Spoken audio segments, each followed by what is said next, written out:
Hello friends, welcome to our YouTube channel Ishki नजरिया। Guns and heartbeats part 4। वरानिया में सुबह धीरे धीरे दस्तक दे रही थी। नंदिनी आंगन में बैठी थी, सफ़ेद दुपट्टा ओढ़े, और एक किताब पढ़ने की कोशिश कर रही थी, लेकिन उसके मन में कोई बेचैनी थी। उसी समय पिया कमरे के अंदर थी, जोया के साथ एक गुप्त योजना तैयार कर रही थी। टेबल पर रखे ताम्रपत्र पर उन्होंने एक विशेष चिन्ह को घेर रखा था, एक तलवार और एक मणि, शेर और सर्प से जुड़े हुए। आज रात निकलना होगा, पिया बोली। क्या हम दोनों जाएंगे? जोया ने पूछा। पिया ने सिर हिलाया। बस हम, नंदिनी को कुछ भी पता नहीं चलना चाहिए। रात को जब हवेली सो गई, पिया आखिरी बार नंदिनी के कमरे में गई। वो गहरी नींद में थी, एक हाथ पेट पर, चेहरा शांत, जैसे कोई आशीर्वाद की मूर्ति। पिया उसके पास बैठी, धीरे से उसका माथा चूमा और फुसफुसाई। मैं वापस आऊँगी, तब तक के लिए तू अपना ख्याल रखना। जोया ने इशारा किया। चलो। और वे दोनों चुपचाप हवेली से निकल गईं। घने जंगलों, पत्थरीली घाटियों और वीरान पगडंडियों से होते हुए दोनों ने शांतवन की ओर सफ़र शुरू किया। इस रास्ते में ना कोई संकेत थे, ना कोई सहूलियत, बस रहस्यमयी पत्थरों पर उकेरे गए पुराने चिन्ह और जंगल की खामोशी जो कई बार कानों को चीख की तरह लग रही थी। क्या ये वही जगह है? जोया ने पूछा, जब एक विशाल वृक्ष के पास एक गोल आकृति ज़मीन पर दिखी। हाँ, पिया ने कहा, यहीं से गुफा की शुरुआत होती है। यही है शांतवन। गुफा का मुंह पत्थरों से ढका था, लेकिन जैसे ही पिया ने ताम्रपत्र सामने लाकर उस पर हाथ रखा, पत्थर अपने आप हटने लगे। एक गहरा अंधकार, और भीतर से एक ठंडी हवा का झोंका बाहर आया। हवा में सिर्फ नमी नहीं, बल्कि युगों पुरानी चेतावनी भी थी। भीतर कदम रखते ही एक दीवार पर शब्द उभरे, जो प्रेम से आया हो वही प्रवेश पाएगा, जो शक्ति के लिए लाया हो क्रोध वो यहीं नष्ट होगा। अंदर जाते ही पिया और जोया को एक मार्गदर्शक शिला मिली, जिस पर एक हाथ रखने का निर्देश था। तेरा हाथ इसमें रख, पिया ने जोया से कहा। जैसे ही जोया ने हाथ रखा, एक ज़ोरदार बिजली जैसी चमक हुई। उसके चारों ओर धुआं फैल गया और पिया की आवाज़ गायब हो गई। पिया, जोया ने डरते हुए पुकारा। उसे अपने बचपन के डर दिखने लगे, गुलियों की आवाज़, जलता हुआ घर, खोई हुई माँ। लेकिन तभी एक आवाज़ आई, पिया की नहीं, उसके अंदर की। याद रख, तू जिंदा है क्योंकि किसी ने तुझसे प्यार किया। डर अब पीछे छोड़। और तब उसे दिखी पिया की आंखें, वो लौ जो किसी भी अंधकार को जला सकती है। चमक गायब हुई, सब कुछ शांत हुआ। परीक्षा पास हो चुकी थी। अब वे एक बड़े कक्ष में पहुंचे। बीच में एक पत्थर का स्तंभ और उसके ऊपर एक सूखी लकड़ी जैसी आकृति। लेकिन जैसे ही पिया ने आगे बढ़कर उसके पास हाथ बढ़ाया, वो आकृति एक शेर की मूर्ति में बदल गई और उसकी आंखों में आग जल उठी। मूर्ति ने फुसफुसाया, तू वही है जिसे वो दोनों रानियां छोड़ गई थीं। शेर की तलवार अब जाग सकती है, लेकिन केवल तभी जब तू उसे प्रेम के लिए उठाए, प्रतिशोध के लिए नहीं। पिया की उंगलियां तलवार के मुड़े हुए दस्ते तक पहुंची, लेकिन जैसे ही उसने छुआ, पूरा कमरा हिल गया। गुफा अभी स्वीकार नहीं कर रही थी, उसे और सबूत चाहिए था। वरानिया में सो रही नंदिनी को एक अजीब सपना आया। वो खुद को एक खुले मैदान में खड़ी पाती है, जहाँ एक तरफ एक शेर दहाड़ रहा है और दूसरी ओर एक विशाल सर्प फन फैलाकर फुफकार रहा है। उन दोनों के बीच खड़ी नंदिनी, एक तरफ पिया की आवाज़, दूसरी तरफ एक अनजान चेहरा जो कर्ण जैसा दिखता है। फिर अचानक वो सर्प पिया की ओर बढ़ता है। नंदिनी चीखती है, रुको! लेकिन दोनों गायब हो जाते हैं। वो उठकर बैठ जाती है, पसीने से भीगी, सांसें तेज। पिया, उसने फुसफुसाया, जैसे दिल जान गया हो कि कुछ बड़ा होने वाला है। वीर ने अब तक कर्ण के दिए संकेतों से रास्ता पा लिया था। उसके साथ 6 प्रशिक्षित हथियारबंद लोग थे। शांतवन तक पहुंचने में अब बस एक रात है, उसका दायां हाथ बोला। वीर ने मुस्कुराकर जवाब दिया, सुबह तक मैं वो बनूंगा जो कोई नहीं बना। वरानिया से दूर एक छोटी गुफा में वही रहस्यमयी व्यक्ति जिसे किसी ने नहीं पहचाना, अपनी हथेली पर एक पुराना प्रतीक उकेर रहा था। वो प्रतीक पिया की तलवार से मेल खाता था। उसने बुदबुदाकर कहा, वीर, तू शक्ति चाहता है, लेकिन शक्ति को दिशा सिर्फ वही देगा जिसे शेर और सर्प दोनों ने अपनाया हो। शांतवन की गुफा में अब अंधेरा और मौन के बीच एक बेहद हल्की मगर जागती हुई ऊर्जा थी। पिया उस चिह्न वाली दीवार के पास खड़ी थी, जहाँ एक गहरी रेखा बार बार हल्का सुनहरा प्रकाश छोड़ रही थी, जैसे कोई आत्मा अंदर से दस्तक दे रही हो। जोया चौकन्नी थी, लेकिन चिंतित भी। ये दीवार अब तक क्यों नहीं खुली? उसने पूछा। पिया ने आंखें बंद की, अपनी हथेली उस निशान पर रखी, लेकिन इस बार भी तलवार ने खुद को प्रकट नहीं किया। दीवार से आवाज़ आई, शक्ति को वही छू सकता है जो अपनी सबसे गहरी कमजोरी का सामना कर चुका हो। गुफा के चारों ओर अचानक धुंध फैल गई। हर तरफ सिर्फ राख जैसी चांदी, और फिर सब कुछ गायब। पिया ने आंखें खोलीं। वो अकेली थी। अब वो शांतवन की गुफा में नहीं, बल्कि अपने अतीत की छाया में खड़ी थी। एक चमकती छवि उसके सामने बनी, उसका छोटा रूप, मात्र 14 साल की पिया। उसके सामने एक जलती हवेली थी, उसका घर, उसकी माँ, उसका पिता, और कुछ दूरी पर सरपेंट गुट के चिह्न वाले लोग खड़े थे, हथियार उठाए। पिया की आंखें फटी की फटी रह गईं। नहीं, नहीं, ये वही दिन है, उस दिन जब उसके माँ बाप को मारा गया था। और फिर एक चेहरा, वीर, लेकिन उसके पीछे छिपकर खड़ा एक और चेहरा, कर्ण। पिया कांपने लगी। मैंने कभी माफ़ नहीं किया। मैंने तो बस खुद को ताकतवर बना लिया।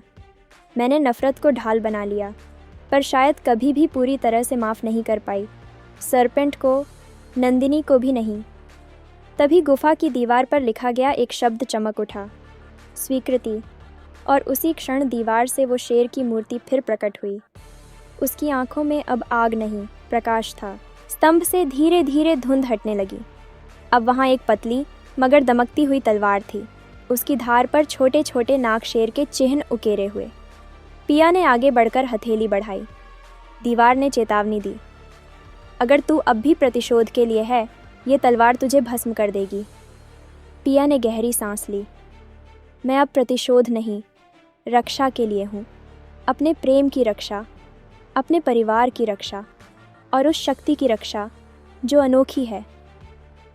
तलवार ने उसकी उंगलियां छूते ही हल्की आवाज़ में गूंजना शुरू किया, जैसे कोई मंदिर का घंटा जो आत्मा के भीतर बजता है। जोया ने तलवार को देखा। क्या अब हम तैयार हैं? नहीं, पिया बोली, हम अब चालू हुए हैं। वरान्या में नंदिनी फिर एक सपना देख रही थी। इस बार सपना शांत नहीं था। वो देखती है, पिया शांतवन की गुफा में तलवार के पास खड़ी है, और एक बड़ी छाया गुफा के बाहर उसका इंतज़ार कर रही है। फिर वही शेर और सर्प, लेकिन अब दोनों ज़ख्मी हैं। बीच में खड़ा एक लड़का, जिसकी आंखें ठीक वैसी हैं जैसी कभी नंदिनी की माँ की थीं। कौन है ये बच्चा? वो सपने में पूछती है, और जवाब आता है, यही है वो शक्ति जो दोनों कुलों को जोड़ने के लिए जन्मा है। लेकिन अगर माँ को समय पर सत्य न बताया गया, तो ये बच्चा शक्ति नहीं, विनाश बन जाएगा। वीर अब शांतवन की सीमाओं के करीब पहुँच चुका था। उसके साथ उसके सबसे भरोसेमंद लोग, और हाथ में एक नक्शा जो कर्ण ने एक बार उसे सौंपा था। अब जब वो तलवार जाग गई है, उसे सिर्फ एक हाथ से निकाला जा सकता है, वीर ने कहा, लेकिन उसे चुराने के 100 तरीके हैं। जैसे ही वीर शांतवन के प्रवेश द्वार के पास पहुंचा, भूमि कांपने लगी। पत्थरों से 3 आकृतियां निकलीं, शेर, सर्प और एक स्त्री आकृति। वीर हंसा, तो अब मूर्तियां मुझे रोकेंगी? लेकिन जैसे ही उसने एक पर वार किया, वो आकृति जीवित हो गई, और उसके भाले से एक सीधी बिजली वीर की ओर गई, जिससे वीर मुश्किल से बचा। अब खेल असली है, उसने गुर्राकर कहा। कहीं दूर जंगल के एक ऊंचे टीले पर कर्ण खड़ा था। उसने दूरबीन से शांतवन को देखा, फिर अपनी जेब से एक छोटी सी ताम्र मूर्ति निकाली। उस पर शेर और सर्प दोनों अंकित थे। उसने बुदबुदाया, अब मैं किसके साथ हूँ, ये तो वक्त बताएगा। पिया के शांतवन रवाना होने के दूसरे दिन की सुबह नंदिनी की नींद खुद टूटी। ना किसी आवाज़ से, ना किसी आहट से, बल्कि उस खालीपन से जो उसके बिस्तर के दूसरी तरफ पसरा था। उसने करवट ली। पिया वहाँ नहीं थी, सुबह से पहले निकल गई होगी, मन ने कहा। लेकिन जैसे ही दोपहर ढली और सूर्य की किरणें तीसरी बार हवेली की दीवार से फिसल गईं, नंदिनी का दिल धड़कने लगा। जोया भी दिख नहीं रही और पिया की चप्पलें भी यहीं हैं। तभी वो दौड़ती हुई दादी सत्या के पास पहुंची। दादी, पिया कहाँ है? दादी चुप रही। आप जानती हैं, है ना? नंदिनी की आवाज़ थरथरा रही थी। सत्या ने गहरी सांस ली। उसने कसम दी थी मुझे कि तुझे कुछ ना बताऊं। क्या वो अकेली कहीं गई है? नहीं, वो जोया के साथ गई है। शांतवन। शांतवन? नंदिनी कांप गई। शेर की तलवार को जागृत करने? तो आपने उसे जाने दिया जब उसे सबसे ज़्यादा मेरी ज़रूरत थी? दादी ने सिर झुका लिया। कभी कभी रक्षक को अकेले लड़ना पड़ता है। उस रात जब सब सो गए, नंदिनी ने अपना बैग तैयार किया। पेट पर हाथ फेरकर अपने बच्चे से जैसे बात करते हुए बोली, तेरी माँ को अकेला छोड़ दिया गया, पर मैं उसे अकेला नहीं छोड़ूंगी। उसने एक पुरानी किताब निकाली जो दादी सत्या ने एक बार पिया को दी थी। उसमें शांतवन की प्राचीन नक्शा था और उसमें एक छुपा रास्ता जो पीछे की घाटी से गुफा में जाता था। अब तक पिया ने तलवार को छू लिया था, लेकिन तलवार ने पूरी तरह खुद को सौंपा नहीं था। उसने चेताया था, जब तक दोनों कुलों की ऊर्जा एक नहीं होगी, मैं पूर्ण नहीं बनूंगी। पिया ने जोया से कहा, शायद इस तलवार को दोनों कुलों की विरासत चाहिए और वो सिर्फ नंदिनी में पूरी है। जोया ने धीरे से कहा, काश वो यहाँ होती। वीर अब गुफा के सामने था। मैंने इस गुफा की सारी रक्षा रेखाएं पढ़ ली हैं, उसने अपने सैनिकों को कहा। बस एक छेद चाहिए और मैं अंदर। लेकिन गुफा अब भी उसके क्रोध और लालच को पहचान रही थी। रक्षक मूर्तियां उसके कदम रोक रही थीं। दूसरी ओर नंदिनी शांतवन के पिछले हिस्से में पहुंची। घने जंगल के बीच एक पत्थर की मूर्ति के पास वो मार्ग मिला जो सिर्फ विरासत से जुड़ी आत्माओं के लिए खुलता था। जैसे ही उसने पास जाकर हाथ रखा, मूर्ति की आंखें नीली हुईं और पत्थर धीरे धीरे हटा। अंदर एक गहरी संकरी सुरंग थी, वो रास्ता जो सदियों से बंद पड़ा था। गुफा के गर्भ में पिया तलवार के स्तंभ के सामने खड़ी थी, थकी मगर स्थिर। और तभी एक आवाज़ आई, मैं यहाँ हूँ। पिया पलटी। नंदिनी वहाँ खड़ी थी, बाल बिखरे, कपड़े धूल से सने, मगर आंखें सिर्फ एक बात कह रही थीं, मैं तुझसे मिलने नहीं, तेरे साथ मिलकर लड़ने आई हूँ, तेरे साथ खड़े होने। पिया और नंदिनी ने एक दूसरे का हाथ पकड़ा और फिर तलवार को छुआ। मूर्ति ने कहा, अब दोनों कुलों की ऊर्जा जागृत है। शेर का साहस, सर्प की दृष्टि। तलवार की धार से रोशनी निकली, इतनी तेज कि गुफा की दीवारें कांप उठीं। शांतवन की पहरेदार मूर्तियां घुटनों पर झुक गईं। वेर ने अब अपने पास मौजूद एक जादुई विस्फोटक को सक्रिय किया जो गुफा की बाहरी सुरक्षा को भेद सकता था। वो विस्फोट हुआ, गुफा का द्वार थरथराया, लेकिन तभी गुफा के अंदर से निकली रोशनी, तलवार की ऊर्जा बाहर तक गई। वीर पीछे हटा, उसके सैनिक एक एक कर धराशायी होने लगे। एक टीले पर वही रहस्यमय व्यक्ति खड़ा था, कर्ण। उसने दूर से सब देखा। अब खेल शुरू हो गया है। अब दोनों तैयार हैं, पर एक सच का सामना अब भी बाकी है। उसने अपनी हथेली में बनी साठ सिंह की संयुक्त मोहर को छूकर कहा, अब तुम्हारे प्यार की परीक्षा तुम्हारे अतीत से टकराएगी। गुफा अब शांत नहीं थी। जिस स्थान ने सदियों तक मौन साधे रखा था, वहाँ आज दो आत्माओं की सांसें एक साथ गूंज रही थीं। पिया और नंदिनी, जिनके हाथों में अब शेर की तलवार थी। तलवार से निकलती रोशनी अब अंधेरे को निगल रही थी। मूर्ति, जिनके पत्थर कभी अस्थिर नहीं हुए थे, आज झुक चुकी थीं, जैसे उन्हें भी नया रक्षक मिल गया हो। अब यह सिर्फ अस्त्र नहीं, पिया ने तलवार को देखते हुए कहा, ये हमारी विरासत का उत्तराधिकारी है। नंदिनी ने उसकी हथेली थामी, और अब हम दोनों इसका उत्तर हैं। वीर अब शांतवन के मुख्य द्वार पर खड़ा था, अपने सैनिकों के बीच, एक काले चोगे में। दरवाज़ा अब भी ऊर्जा से बंद है, एक सेनापति ने कहा। वीर ने अपनी मुट्ठी खोली, उसमें एक रक्त से सना हुआ ताबीज़ था। उसने उसे ज़मीन पर मारा। तुरंत ज़मीन से धुआं उठा, एक काला द्वार दिखाई दिया। कर्ण ने नहीं बताया था पर मैंने रास्ता ढूंढ लिया है, वीर गुर्राया। अब अंदर चलो। जैसे ही वीर और उसके सैनिक गुफा में दाखिल हुए, तलवार की ऊर्जा भांप गई। मूर्ति फिर से खड़ी हुई, इस बार पहले से भी ज़्यादा तेज़ और जीवित।